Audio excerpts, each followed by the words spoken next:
భారతదేశం అంతా బీజేపీ రాగలుగుతుంది కానీ ఒక కేరళ తెలంగాణలో మాత్రం నరేంద్ర మోడీ తలకిందులకు శపథం చేసినా కూడా రాలేదని జనాలు అంతా చెప్తా ఉన్నారు. ఆ జనాలే 36% ఓట్లు వేసారు. నీలాంటి వాళ్ళ మాటలు పట్టించుకున్నాం. వెట్ట జనం అవుతాం. తెలిసినోడో చదువుకున్నాడో ఒకవేళ యాంకర్ రెస్పాన్స్ యాంకర్ అయితే 36% ఓట్లు పడ్డాయి మాకు. 8 పార్లమెంట్ సీట్లు గెలిచినాం. మల్కాజ్గిరిలో అంటే 4 లక్షల ఓట్ల మెజార్టీతో గెలిచినాం. మళ్ళీ జనాలు గారా? జనాలను అవమానించినట్టు కదా మీరు? నిజామాబాద్ని చేవెళ్ళని అవమానించినట్టు కాదా మీరు? మహబూబ్ నగర్లో ముఖ్యమంత్రి సొంత జిల్లాను కూడా కొట్టినాం. ముఖ్యమంత్రి సొంత నియోజకవర్గం మల్కాజ్గిరి దాన్ని కొట్టినాం. ఏమనుకుంటున్నావు బీజేపీ అంటే? ఎవరి గురించో పార్టీలో ఏమైనా ఫ్యామిలీ గురించి ఉన్న పార్టీ అనుకుంటున్నావా? డూప్లికేట్ గాంధీల గురించి ఉంటుంది అనుకుంటున్నావా? ఫామ్ హౌస్ల గురించి పార్టీ అనుకుంటున్నావా? ఫ్యామిలీ పార్టీ అనుకుంటున్నావా? ఈ దేశం గురించి తన లక్షలాది మంది కార్యకర్తలు తమ ప్రాణాలు అర్పించి పార్టీని జీవం పోశారు. ప్రతి కార్యకర్త మళ్ళీ చూడండి, సామాన్య కార్యకర్తలు, గ్రామీణ ప్రాంతాల కుల వృత్తులు, చేతి వృత్తులు, యువకులు, మరి ముఖ్యంగా ఈరోజు దేశవ్యాప్తంగా ఉన్న యువతనే ఈరోజు బీజేపీని కోరుకుంటుంది. ప్రపంచంలో ఈరోజు భారతదేశం, భారతీయులు అంటే ఒక గర్వకారణంగా తలెగరేసుకునే పరిపాలన చేస్తున్నాం.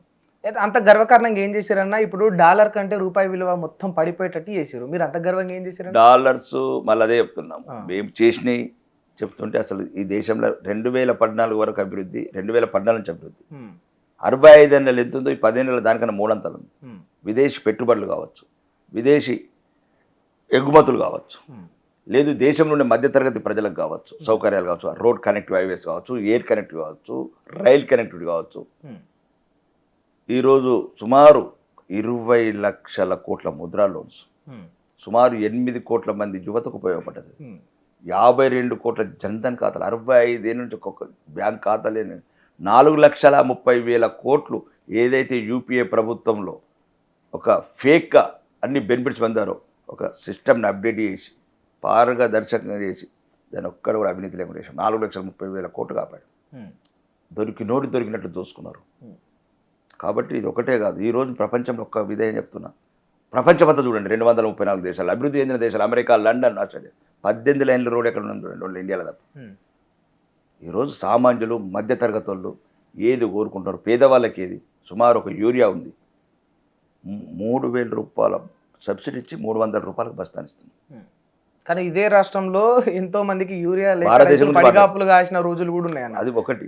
ఇప్పుడు నేనేమి ఇస్తాను, బియ్యం నీకు ఇస్తాను, ఇంట్లో నువ్వు సర్దుకోవాలి. ఇక్కడ ఇది రాష్ట్రంలో ఉన్న పరిస్థితి చూసుకోవాలి. మళ్ళీ అదే అంటారు, నువ్వు భారతదేశంలో బీజేపీ గురించి నువ్వు అడిగినావు. ఇప్పుడు ఉదాహరణకు ఇప్పుడు నేను ఉన్నది, ఇప్పుడు మాకు దగ్గర 1,50,000 టన్నులు స్టాక్ ఉంది.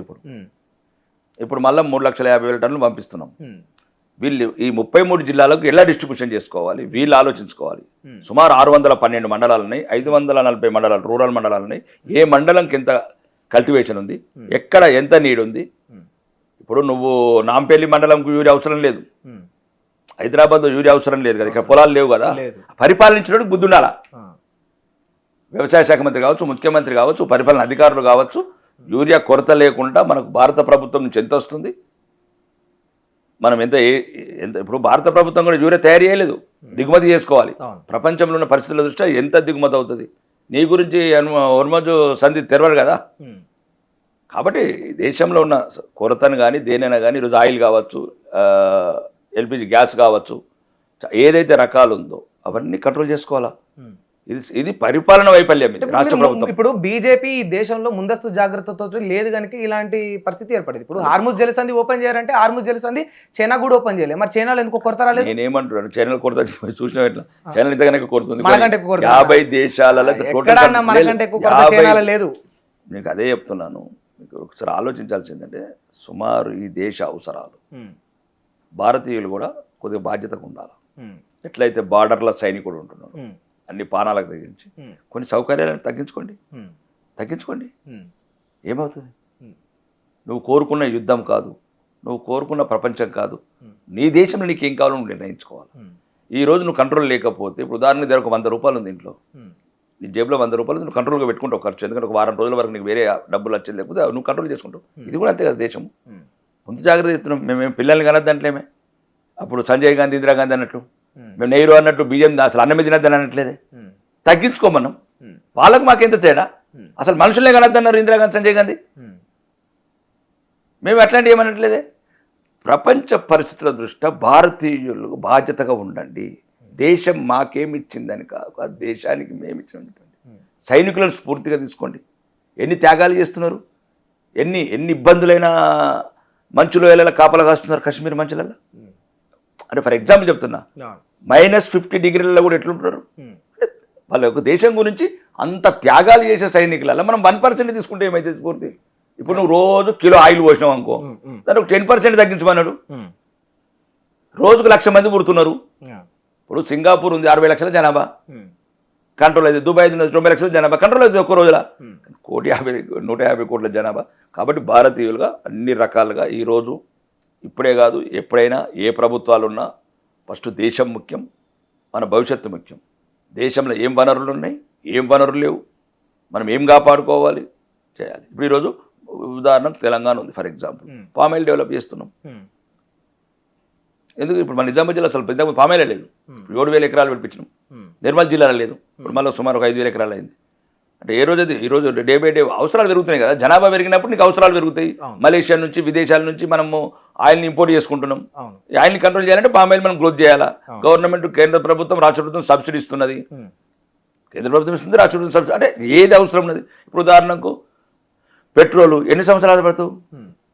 ఖాళీ హైదరాబాద్లోనే 50% 3 జిల్లాలలో కొంటున్నారు.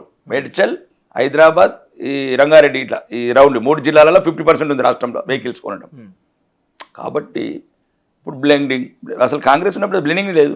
మేము వచ్చిన తర్వాత 20% బ్లెండింగ్ తీసుకు 2% ఉన్నప్పుడు 20% తీసుకెళ్ళినాం. బయో ఇథనాల్ వల్ల ఈరోజు దేశం అంతా ఎంతో సురక్షిత. నరేంద్ర మోడీ గారి దూరదృష్టితో ఈరోజు దేశంలో 20% బ్లెండింగ్ చేస్తున్నాం మనం. ఓకే, కొన్ని సమస్యలు ఏంటంటే నువ్వు జనాభాను ఆపలేవు. రెండోది ప్రపంచ పరిస్థితులకి నువ్వు తయారు చేయలేవు. నీ దేశం ఎట్లుండాలో నువ్వు తయారు చేస్తావు. కాబట్టి ఈరోజు దేశం ఇంతవరకు ఇంకా చాలా దేశాలలో టోటల్ కంట్రోల్ పెట్టేసినాయి. కొన్ని దేశాలలో అయితే మొత్తం ఏసీలు బంధు, అది బంధు. అంటే ఇప్పుడు మీరు ఈ దేశాన్ని చాలా బ్రహ్మాండంగా అద్భుతంగా మనకి చెప్పలేం. అద్భుతం అంటే ప్రపంచంలోనే టాప్. మేము అనేది మేము చెప్పే లెక్కలు కాదు. మీరు ఒక మాట వరల్డ్ బ్యాంక్ ఒక లెక్క చెప్తున్నాను. నన్ను అడగకపోయింది, డొనాల్డ్ ట్రంప్ని నన్ను అడగండి. వరల్డ్ బ్యాంక్ ఇచ్చిన లెక్కల ప్రకారం ప్రపంచంలో 25 కోట్ల పేదల్ని దరిద్ర దిగువ రేఖ నుంచి పైకి తీసుకెళ్ళాం, బిలో పావర్టీ లైన్ నుంచి. ప్రపంచంలో ఒకే ఒక్క దేశం భారతదేశం. 2014 నుంచి ఇప్పటి వరకు మేము చెప్పిన లెక్కలు కాదు. యూపీఏ జీడీపీ 10%లో ఉండే స్థానం 5వ స్థానంకి వచ్చింది. మీరు ఇంత గొప్పగా పావర్టీ లైన్ నుంచి వెళ్ళి పైకి తీసుకోబోయి 25 కోట్ల మంది అని అంటున్నారు కదా అన్న. మరి నిజంగా పర్ క్యాపిటల్ ఎంత పెరిగిందన్న? ఒక వ్యక్తి తలసరి ఆదాయం ఎంత పెరిగింది? నేను ఏమంటున్నా అంటే ఫస్ట్ మీకు జీడిపి లెక్కలంటే బుక్ పంపిస్తా. ఫస్ట్ ఈ దేశంలో ఏమేమి అభివృద్ధి జరిగిందో ప్రాపర్గా ఏదైతే వరల్డ్ బ్యాంక్ లెక్కలు ఉన్నాయి, ప్రపంచ బ్యాంక్ లెక్కలు, రెండు ప్రపంచంలోకి ఎన్నో ఒక ప్రెస్టీజియస్ ఇన్స్టిట్యూషన్స్ ఉన్నాయి. అవన్నీ ఈరోజు దేశంకు ఏమేమి ఇచ్చినాయి, ఏమేమి జరిగినాయి మొత్తం మీకు పంపిస్తాం.